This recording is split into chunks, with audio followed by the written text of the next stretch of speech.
गोड़ लगातानी हम रामेश्वर रुद्रपुरी, खबर रुद्रपुर से। रउआ लोगन के टटका राजनीतिक, सामाजिक, सरोकार से भरपूर देश प्रदेश का हर छोटी बड़न खबर खातिर करम आपके आमने सामने, आपके वही भोजपुरी अंदाज में। तो चलिए देखिए आज का ताजा अपडेट।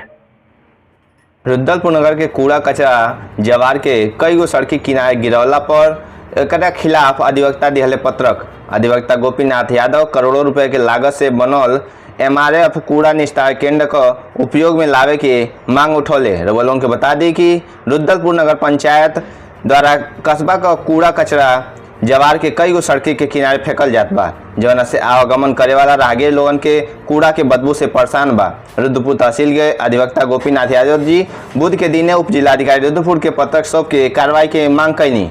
शिकायती पत्र में कहल गई बा कि नगर पंचायत रुद्रपुर के सब गीला सूखा कचरा, मेडिकेटेड सर्जिकल कचरा नगर पंचायत अध्यक्ष और अधिशासी अधिकारी के निर्देश पर नगर से सटल नारायणपुर, नकईल, पिड़रा, निबही और मदनपुर जाए वाला सड़की के किनारे गिरावल जात रहल बा, जेकरा से आवे जाए वाला राहगीर, स्कूली लड़का लोग, खेतिहर मजदूर और आसपास रहे वाला लोगन के गंभीर बीमारी, बदबू और स्वास्थ्य का समस्या हो रहल बा। कस्बा के तमाम महिला, पुरुष और बुजुर्ग लोग जौन सुबेरे सड़की पर टहले जाला उ लोग भी नगर पंचायत के ए हरकत से परेशान बा।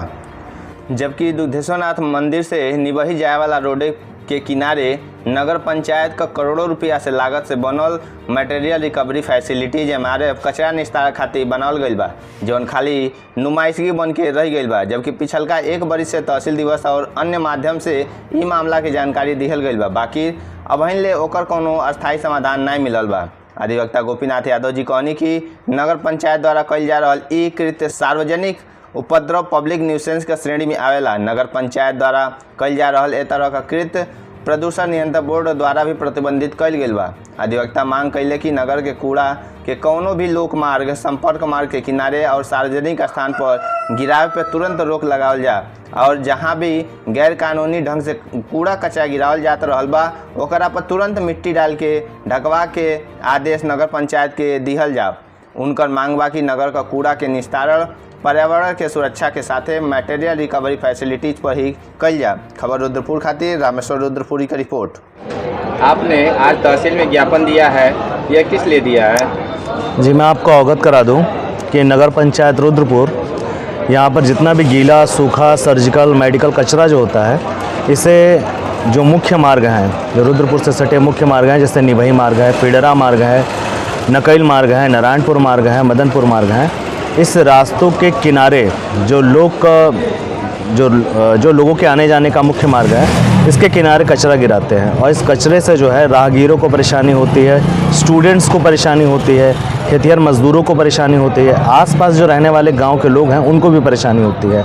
इसका बदबू का सामना करना, संक्रमण रोग का फैलना और साथ ही साथ गंभीर बीमारियों की भी समस्या इससे आती है। तो इसको देखते हुए लगभग 1 वर्षों से इस पर हम आवेदन पत्र दिए जा रहे हैं, जिस पर SDM महोदय ने कई बार आदेश भी किया है, मना भी किया है।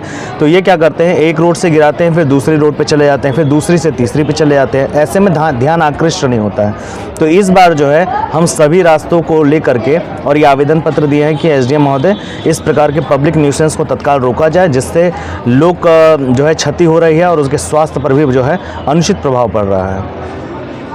जो है पब्लिक न्यूसेंस की श्रेणी में आती है। NGT जो है इसने भी स्पष्ट गाइडलाइंस दिया है कि कचरों को न जलाया जाएगा, न किसी रास्ते जो लोग रास्ते होते हैं यहाँ पर भी जो है इसको गिराया नहीं जाएगा। बावजूद उसके जो है ये लगातार गिरा रहे हैं। आपको मैं और अवगत बता दूँ कि नगर पंचायत रुद्रपुर में मटेरियल रिकवरी फैसिलिटीज सेंटर की स्थापना की गई है, जो नगर पंचायत के लाखों रुपयों से बनाया गया है, लेकिन वहाँ पर कचरे का निस्तारण नहीं किया जाता है। इसके पूर्व के जो नगर पंचायत अध्यक्ष थे उनके द्वारा ये काम किया जाता था, लेकिन वर्तमान में जो है इनके द्वारा किसी प्रकार का कोई काम नहीं किया जा रहा है। और मेरा नाम गोपीनाथ यादव, रुद्रपुर तहसील एंटी करप्शन कोर के जो है विधिक सलाहकार हैं।